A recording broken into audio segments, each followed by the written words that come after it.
الحمدللہ رب العالمین والصلاة والسلام علی محمد وآلہ واصحابہ اجمعین۔ فہم قرآن مقصد بعثت نبوی کے تناظر میں مرحلہ دوم ویزکیہم کے عنوان پر آج گفتگو ہے۔ ناظرین، اس سے قبل پچھلے ہفتے مرحلہ اول یتلو علیہم آیاتہ کے تحت کچھ وضاحتیں پیش کرنے کی کوشش کی گئی تھی کہ ایک مسلمان کے اوپر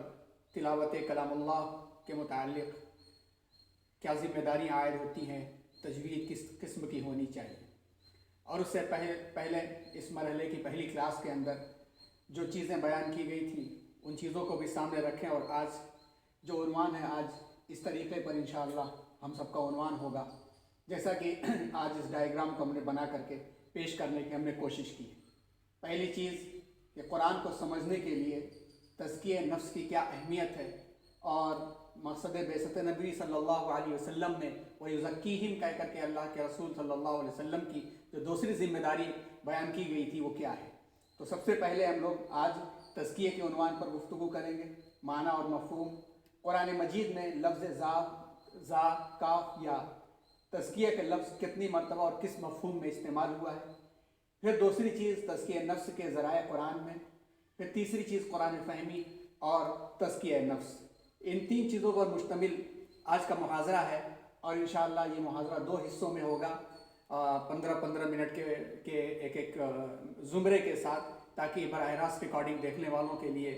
15 منٹ سے زیادہ کا وقفہ بوجھ نہ بنے۔ یوٹیوب میں ایک ساتھ ہی یہ رہے گا۔ تزکیہ اور تزکیہ نفس کے ذرائع قرآن میں یہ ایک حصے میں بیان کرنے کی کوشش کی جائے گی، اور قرآن فہمی اور تزکیہ یہ الگ حصے میں آخر کے 15 منٹ میں اس کو پیش کرنے کی کوشش کی جائے گی، کیونکہ جن لوگوں کے لیے یہ محاضرات ہو رہے ہیں، خاص طور پر ان لوگوں کے لیے جن کو قرآن سیکھنے کا شوق اور شغف ہے مگر زندگی میں عربی زبان سیکھنے کا براہ راست موقع نہیں ملا، تو ان کے لیے قرآن کس طرح سے رہنمائی دیتا ہے اس عنوان پر بات چل رہی ہے، اور اسی طرح سے آسان کر کے ان کے لیے قرآن فہمی اور تزکیہ اس عنوان پر کچھ باتیں آخر میں کہی جائیں گی، اور مستند کچھ ترجمے بھی پیش کرنے کی کوشش کی جائے گی تاکہ اس سے براہ راست وہ استفادہ کر لیں۔ اور اس تذکرے کے ساتھ پچھلے ہفتے بھی یہ بات دہرائی گئی تھی کہ فنی طور پر مقصد بعثت نبوی صلی اللہ علیہ وسلم کے چاروں مراحل پر مفسرین نے خوب لکھا ہے، اور بہت ساری باتیں بھی لکھی گئی ہیں جس میں زندگی کے چاروں مراحل اس کے اندر آ جاتے ہیں، اور ہم نے فہم قرآن کو بھی اسی میں شامل کیا ہے، اس لیے کہ ہر شخص جانتا ہے کہ اتر کر حرا سے سوئے قوم آیا اور ساتھ اپنے نسخہ کیمیا لایا۔ قرآن مجید ہی وہ نسخہ کیمیا ہے جس کے ذریعے سے تزکیہ نفس کا آغاز ہوتا ہے۔ نبی کریم جناب محمد رسول اللہ صلی اللہ علیہ وسلم کی زندگی اس تزکیہ نفس کو عملی طور پر پیش کرتی ہے۔ تو قرآن ہی ہمیں بتاتا ہے کہ قد افلح من زکاہا، جس نے اپنے آپ کو سدھار لیا، اصلاح نفس کر لی، اور وہ کامیاب ہو گیا، اور ناکام کون ہوا یہ تفصیلات قرآن بتاتا ہے۔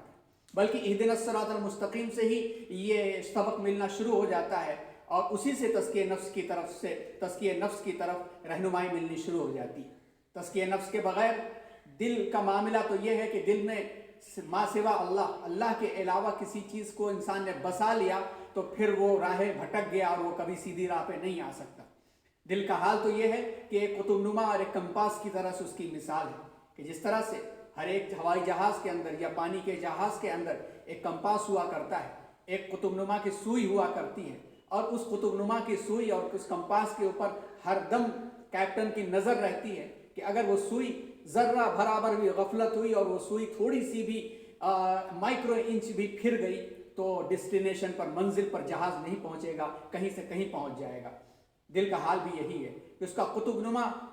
ایک اللہ کو دل میں بسانا ہے، اور اگر اس سے لمحہ بھر بھی غفلت ہوئی تو پھر انسان کہیں سے کہیں پہنچ جائے گا، راہ ہدایت پر نہیں رہ پائے گا۔ یہی خیال رکھنا تزکیہ کہلاتا ہے، اور یہی خیال رکھنا دل کے اندر خدا کو بسائے رکھنے کے لیے ضروری ہے۔ تو اس چیز کو سامنے رکھتے ہوئے اس پورے عنوان کو ہم لوگ انشاءاللہ سمجھنے کی کوشش کریں گے۔ سب سے پہلی چیز کہ نبی کریم صلی اللہ علیہ وسلم کے جو بعثت کے مقصد قرآن میں 4 مقامات پر بیان کیے گئے ہیں، وَيُزَكِّيهِمْ، جیسا کہ آیت بار بار آپ کے سامنے سنائی گئی، بسم اللہ الرحمن الرحیم، هُوَ الَّذِي بَعَثَ فِي الْأُمِّيِّينَ رَسُولًا مِّنْهُمْ يَتْلُو عَلَيْهِمْ آیَاتِهِ،